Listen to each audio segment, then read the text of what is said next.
Are you going to consider writing a cookbook? Someone said, what's your advice on saving up for a housing deposit? Are you still moving to Bath? And the answer is, hello everyone, welcome back to my channel. I hope you're all grand, doing well, staying safe. I thought I'd film quite like an old school style, sit down, make a coffee, and film a Q&A because I haven't done one of these in forever, and it's kind of going to be like a little bit of a life update Q&A as well as just, yeah, like just answering some questions. So put out a little question box on my Instagram. If you aren't following me on Instagram, I'll leave my handle on the screen. I put out a little Q&A question box just to ask if there was anything you wanted to know, and the general response was one of two things. Well, one of two things. When are you moving? And where are you moving? So I will be answering that in this video. Not a definitive answer, but definitely will be clearing things up. Let's get into it. The first question was, how do you eat so much naughty food but never put on weight? I need to know your secret. Now, I thought I'd address this one first just because I get this a lot. Now, as you know, I'm not a nutritionist, I'm not a dietitian, I am not a chef, I'm not a professional, I just like to eat. I like to eat good food, as you can tell by the copious amount of cookbooks behind me. So I'm 24 years old, I turned 25 this year, and I have a very, very fast metabolism. And by fast, I mean stupidly fast. And this isn't me saying it's a bad thing, but I can eat for fun. I'm 6'1" and I'm quite a slim build. So I struggle to put weight on. It'll also bring me on to another question. So yeah, I struggle to put weight on, which I know a lot of people are going to be sat at home thinking, you lucky bugger, and I am very lucky. Not to say that I don't gain weight, because a lot of people see online that I eat, I've had quite a few people say quite unhealthily, and yeah, I do eat.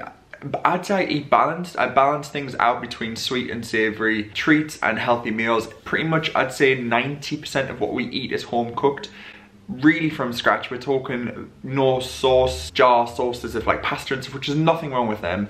But usually they tend to have a bit more sugar and salt. So when you're cooking from scratch, it means you can really monitor what goes into your food. Not to say that we don't treat ourselves, because we do, but I feel like we eat really balanced. So there's no real secret. I'm not on any weight loss program, and we have a Labrador where she takes a good solid half hour, 45-minute walk every day. I also go running, I go to the gym when I can. I definitely don't go as much as I should, but I go roughly around 4 times a week. So yeah, I lead quite an active lifestyle, running around London, that kind of thing. So what I eat, I make sure that I balance out and also exercise. So it's all about balance. Life is all about balance. Anyway, so yeah, no secrets. Sorry, just good genetics. So the next question actually leads well on from that and said, are you going to consider writing a cookbook? And I did say this in a magazine feature I did at the start of the year in Hello. I absolutely am. So I had a little bit of a meeting with a publisher last year, and they gave me some feedback on my idea. They kind of just sent me away with some pointers, and I'm completely new to publishing. I did a degree in publishing at university. However, I didn't really know the kind of like logistics of how publishing works. So essentially you come up with a cookbook idea. They generally prefer you to have a solid idea. I went to this publisher with 5 ideas of cookbooks, and she said that I needed to really hone in on the one idea that I felt most passionate about and something that I really could write a book on. Since then, I've just been really refining the idea, refining the recipes.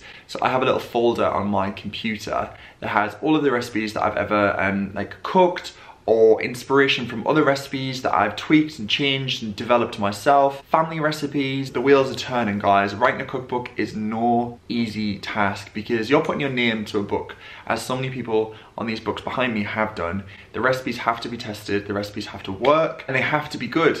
And I'm not gonna put my name on something just to quickly get a book out and sell. It's just not me. I wanna refine it and make it the best that it possibly can be. So it might not be this year, but watch the space, because it's coming, it's coming. Which then leads on to another question. What made you decide to eat fish again? Are you also going to eat meat? So I've had this quite a few times come up in comments since I first featured some kind of fish in a vlog, and I didn't want to kind of just declare it like, wow, I eat fish now, because for me, when I went vegetarian, it wasn't anything other than just to experiment with a different type of food.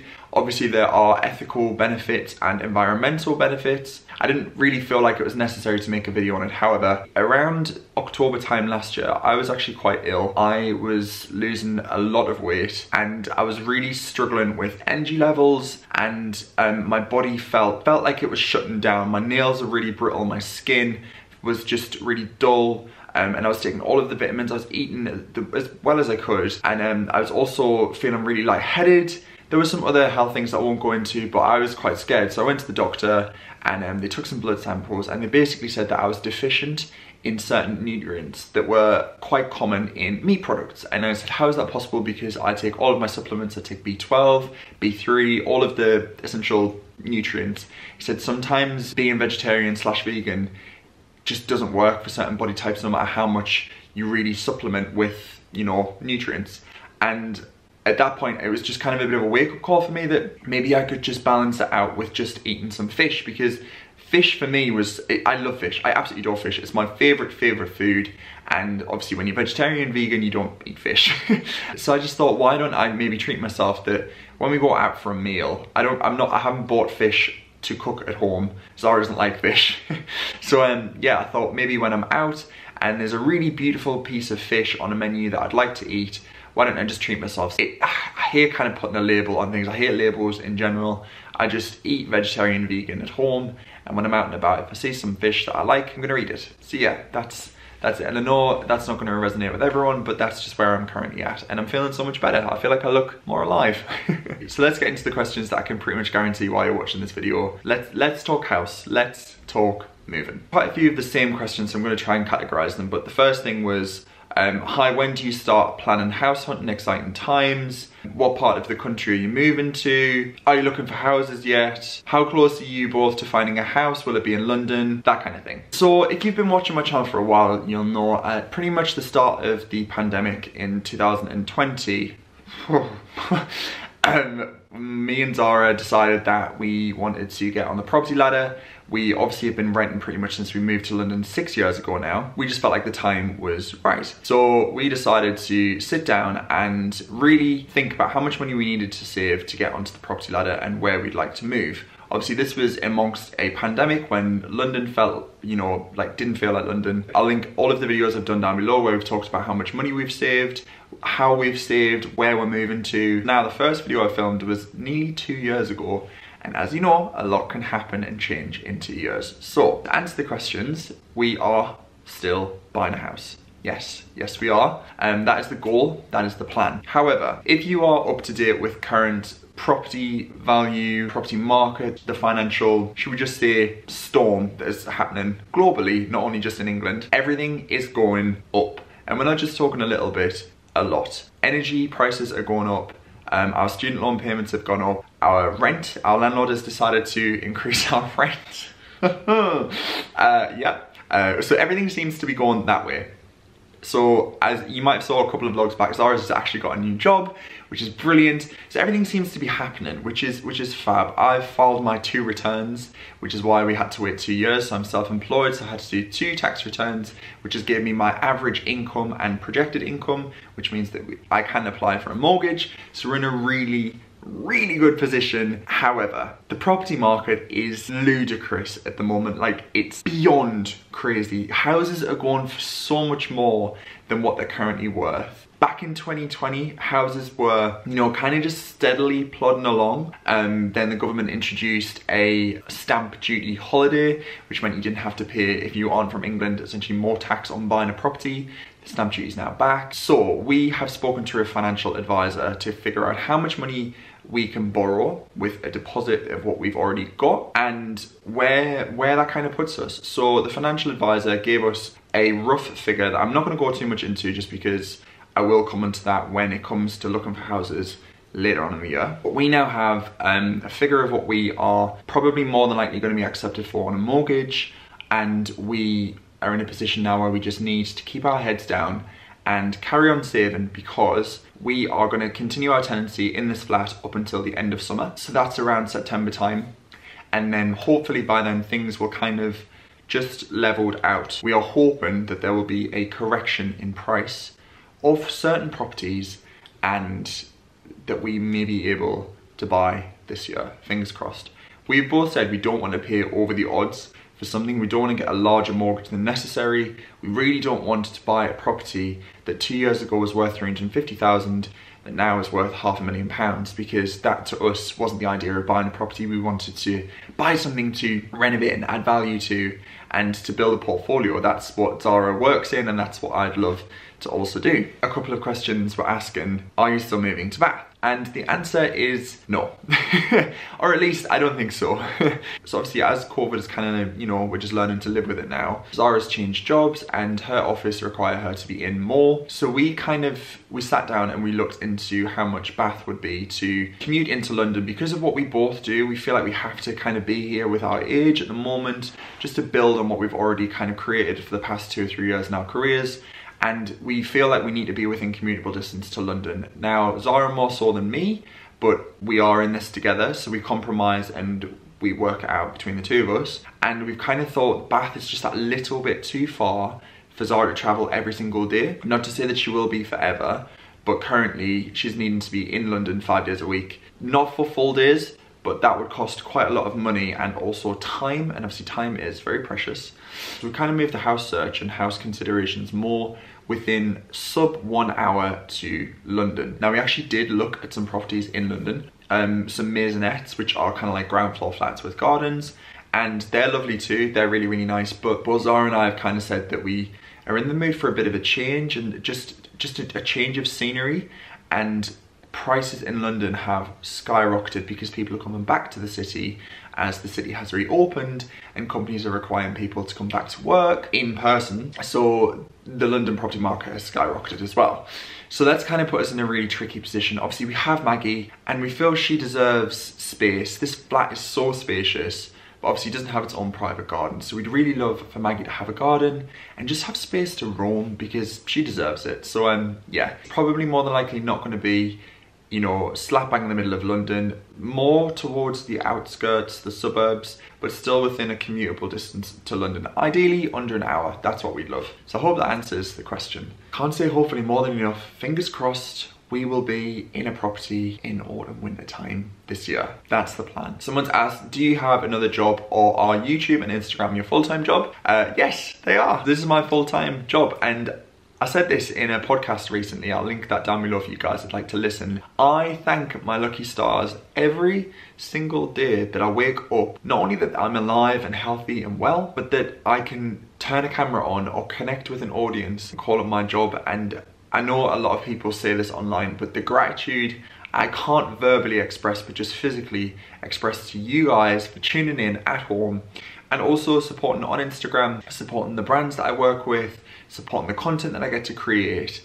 Like, it fills me with so much joy. And I've worked in pubs, restaurants, bars. Me and Zara said we were going to do a video about this in a couple of months, about all of the jobs that we've had since we've started working and the worst and best. I feel like that would be a good video to make. But yeah, it's been a ride. So to be in a position where Zara's just moved a job and she's absolutely loving it, and same for me, we're so lucky. So yeah, I'm a full-time YouTuber and content creator. Someone's asked any food dislikes. Do you know what? Probably my only thing is, and I wouldn't say it was a dislike, more just like not a preference, olives. I really am just not keen on olives. I've tried countless olives in different varieties with different fillings and different oils from different parts of the world, and I'm really just not a fan. So yeah, olives, sorry. Apart from that, I like everything, like literally everything. Someone's asked, how do you cope on non-positive days? So this is something I've actually wanted to speak about on a video before, but currently with everything going on in the world, I don't really feel like it would be a good time to talk about it with, you know, I'd really try and keep these videos as positive as possible. But I do have down days. I'm only human and everyone has down days. It's just, I spoke to my mum about this, who recently came to London. One of our main things we've always said to each other is to just allow yourself to have the down day, but accentuate the positive. And that's something we've always done. My mum's had by no means a rough old life, but she's been dealt some pretty crappy hands with, you know, loss of family and that kind of thing. And we've always just picked ourselves up and dusted ourselves off. But for me, my coping mechanism is you guys, and just being able to connect with people when I feel a little bit down or a little bit lonely or I miss my family or that kind of thing. Mainly what I tend to do is to just focus on the positive and do something that makes me feel good, whether that's going for a walk or turning my phone off or making something that's so tasty and delicious that's a bit naughty but just releases those like endorphins. But if you are not feeling great, allow yourself to not feel great, but if it gets to a point where you are struggling to cope, please just reach out to someone. And I've always said that, you know, nothing is ever worth struggling on your own. But yeah, I have down days just like everyone else. This is actually quite an interesting one. Does it not get overwhelming being sent so many gifts, especially appliances, when you have limited space in your flat? It's a very interesting question. So yes, we live in a 2-bedroom flat in London, and space is tight. Space per square meter, I wouldn't even like to work out how much it is, but it's very tight. I'm in a very fortunate position that I get to try a lot of products from brands. For me, I always make sure that I can either use the product that if I love it, I keep it. If I don't love it for whatever reason, I will try and rehome that product to a family member, a friend, or I'll donate it to a charity. So I get sent a lot of food products, usually quite large amounts of food products as well, and if I'm not 100% keen on them, I will donate them to food banks. Similarly, if I do get sent an appliance that is really cool, or if I've got to review it for a job or that kind of thing, if I don't really feel like it either physically fits or it's not something that we're going to use day to day, then I will pass that on to a family member or friend. So yeah, it can get a bit crazy. I know it might look like I like a lot of things, but I like order and I like things to be organized. So yeah, it's a lot of, I usually operate on a 1 in, 1 out rule. Someone's asked, do you have any renting tips, hacks, things you should look out for when renting? In all honesty, I have a lot.